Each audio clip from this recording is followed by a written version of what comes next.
आज हम दुनिया का जो नक्शा देखते हैं, क्या वो हमेशा से ऐसा था? बिल्कुल नहीं। ये जो देशों की सीमाएं हैं ना, ये हमेशा से नहीं थीं। इन्हें घड़ा है एक बहुत ही ताकतवर सोच ने। एक ऐसा आइडिया जिसने बड़े बड़े साम्राज्यों को गिरा दिया, क्रांतियां ला दी और यूरोप का तो नक्शा ही बदल कर रख दिया। और वो आइडिया है राष्ट्रवाद। तो चलिए आज इसी की कहानी को जरा गहराई से समझते हैं। तो हर बड़ी कहानी की तरह इस कहानी की शुरुआत भी एक सपने से हुई थी। ये देखिए, साल था 1848 और एक फ्रांसीसी कलाकार फ्रेडरिक सोर्यू ने इस पेंटिंग की कल्पना की। ये बस एक तस्वीर नहीं है, ये एक सपना है। एक ऐसी दुनिया का सपना जहां लोग किसी साम्राज्य की बेबस प्रजा नहीं, बल्कि अपने अपने आजाद देशों के नागरिक हैं, गर्व से भरे हुए।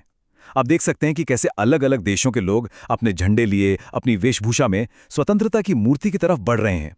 ये एक नए दौर की सुबह का प्रतीक था। तो सवाल उठता है कि ये राष्ट्रवाद आखिर है क्या चीज? देखिए, सीधे सीधे कहें तो ये अपनेपन की एक बहुत ही पावरफुल फीलिंग है। एक ऐसा विश्वास जो लोगों को आपस में जोड़ता है, चाहे वो एक जैसी भाषा के आधार पर हो, संस्कृति के आधार पर हो, या फिर एक साझा इतिहास के आधार पर। और यही भावना उन्हें अपने देश, अपने राष्ट्र राज्य बनाने के लिए प्रेरित करती है। और यकीन मानिए, यही वो विचार था जो यूरोप के बड़े बड़े पुराने साम्राज्यों की नींव तक हिलाने वाला था। तो चलिए पहले खंड की ओर बढ़ते हैं। राष्ट्रवाद, एक कल्पना का जन्म। देखिए, एक बड़ी राजनैतिक ताकत बनने से पहले राष्ट्रवाद बस एक आइडिया था, एक कल्पना। तो ये आइडिया आया कहां से, कैसे पैदा हुआ ये? चलिए उन ताकतों को समझते हैं जिन्होंने राष्ट्रवाद के बीज बोए थे। देखिए, राष्ट्रवाद ना किसी एक दिन में या किसी एक वजह से पैदा नहीं हुआ। ये कई चीजों का मिला-जुला असर था। एक तरफ तो लिबरल विचार यानी आज़ादी के विचार फैल रहे थे। फिर एक नया पढ़ा लिखा मिडिल क्लास सामने आ रहा था, जो अब राजा महाराजाओं के राज करने के हक पर ही सवाल उठा रहा था। ऊपर से फ्रांसीसी क्रांति ने स्वतंत्रता, समानता और बंधुत्व का ऐसा जबरदस्त नारा दिया जो हर जगह गूंजने लगा। और मजे की बात देखिए, नेपोलियन ने जो युद्ध लड़े, उसने अनजाने में ही सही पूरे यूरोप में एक नेशनल आइडेंटिटी की भावना को और हवा दे दी। तो अब आता है हमारा दूसरा खंड, क्रांति की चिंगारी, फ्रांस। अगर राष्ट्रवाद को एक ऐसी आग माने जो पूरे यूरोप में फैलने वाली थी, तो इसकी पहली चिंगारी, वो 1789 में फ्रांस में ही जली थी। फ्रांसीसी क्रांति सिर्फ एक घटना नहीं थी, ये एक ऐलान था, एक घोषणा थी कि सदियों पुरानी व्यवस्था को भी उखाड़कर फेंका जा सकता है। फ्रांस के क्रांतिकारियों ने एक राष्ट्र बनाने का काम बड़े ही सिस्टमैटिक तरीके से किया। उन्होंने सबसे पहले ला पात्री यानी पितृभूमि और ले सितोयन यानी नागरिक जैसे आइडिया दिए। इससे लोगों में एक अपनेपन की, एक साझा पहचान की भावना जागी। फिर उन्होंने राजा के झंडे को हटाकर नया तिरंगा झंडा अपनाया। जो पुरानी एस्टेट्स जनरल थी, उसका नाम बदलकर नेशनल असेंबली कर दिया, जो लोगों द्वारा चुनी गई थी। और सबसे बड़ी बात, सबके लिए एक जैसे कानून बनाए और फ्रेंच को एक राष्ट्रभाषा के तौर पर आगे बढ़ाया। ये सब एक मॉडर्न देश बनाने के बेसिक बिल्डिंग ब्लॉक्स थे।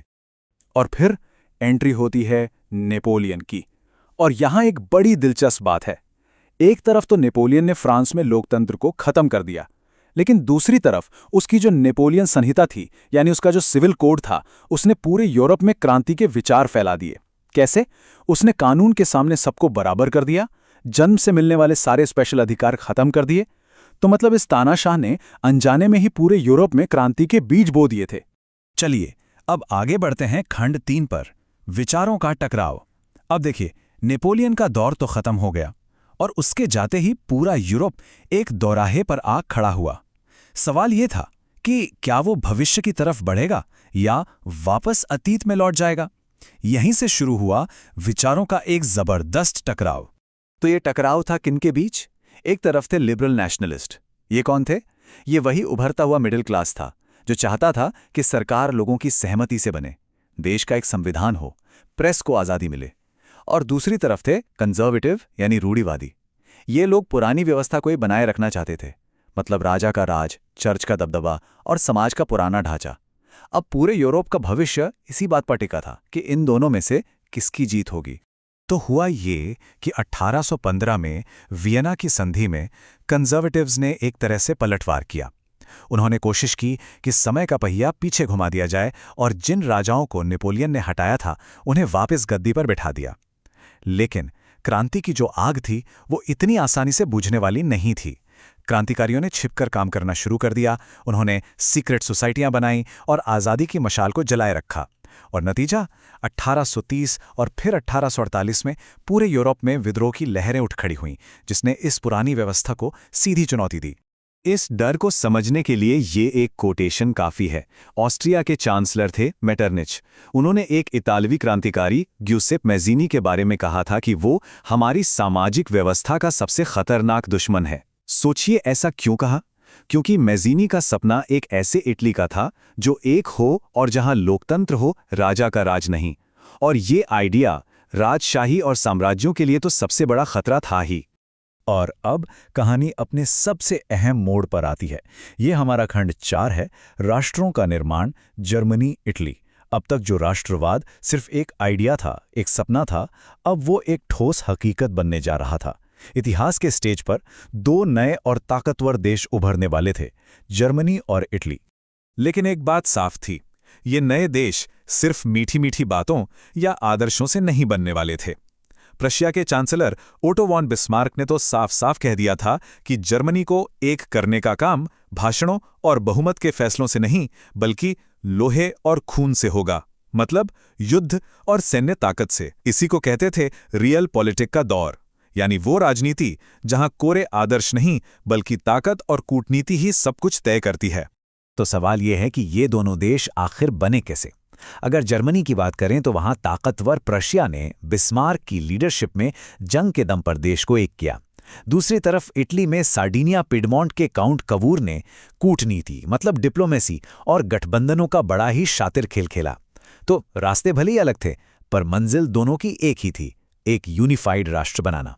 इस चार्ट से हमें साफ पता चलता है, जर्मनी का एकीकरण एक तेज और फोकस्ड मिलिट्री कैंपेन जैसा था। बिस्मार्क ने सिर्फ 7 साल के अंदर 3 बड़ी जंगें लड़ी और काम पूरा कर दिया। वहीं इटली का रास्ता थोड़ा ज्यादा पेचीदा था। उसमें डिप्लोमेसी भी थी, लोगों का विद्रोह भी था और फौजी कार्रवाई भी शामिल थी। मतलब एक मिला जुला मामला था। तो अब आते हैं हम अपने आखिरी खंड पर, राष्ट्रवाद और साम्राज्यवाद। जर्मनी बन गया, इटली बन गया, तो क्या कहानी खत्म? नहीं, बिल्कुल नहीं। कहानी यहां खत्म नहीं होती।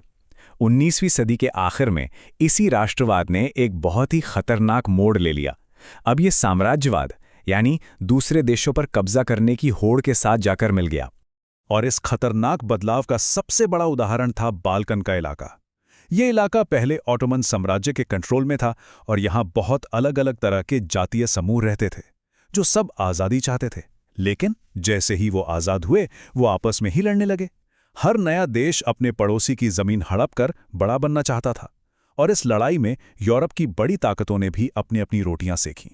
नतीजा ये हुआ कि बाल्कन का पूरा इलाका एक बारूद का ढेर बन गया, जो बस एक छोटी सी चिंगारी से भड़कने को तैयार था।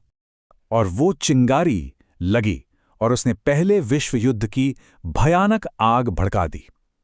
और यहीं हमें राष्ट्रवाद का सबसे बड़ा और सबसे दुखद पैराडॉक्स, यानी विरोधाभास, देखने को मिलता है। सोचिए, वही ताकत जिसने देशों को बनाया, लोगों को आज़ादी दिलाई, अब वही ताकत पूरी दुनिया को एक भयानक जंग में झोंक रही थी। ये इस पावरफुल आइडिया का सबसे डार्क साइड था, इसका स्याह पक्ष। और ये कहानी हमें आज के दौर में एक बहुत ही अहम सवाल के सामने लाकर खड़ा कर देती है। क्या वही राष्ट्रवाद जिसने कभी देशों को बनाया था, आज दुनिया को तोड़ने वाली ताकत बन गया है? 19वीं सदी में जो राष्ट्रवाद आज़ादी और एकता लेकर आया, क्या आज वही हमें बांट रहा है? आज जब हम दुनिया भर में राष्ट्रवाद को फिर से सिर उठाते देख रहे हैं, तो ये एक ऐसा सवाल है जिसका जवाब हमें इतिहास में भी ढूंढना होगा और अपने आज में भी।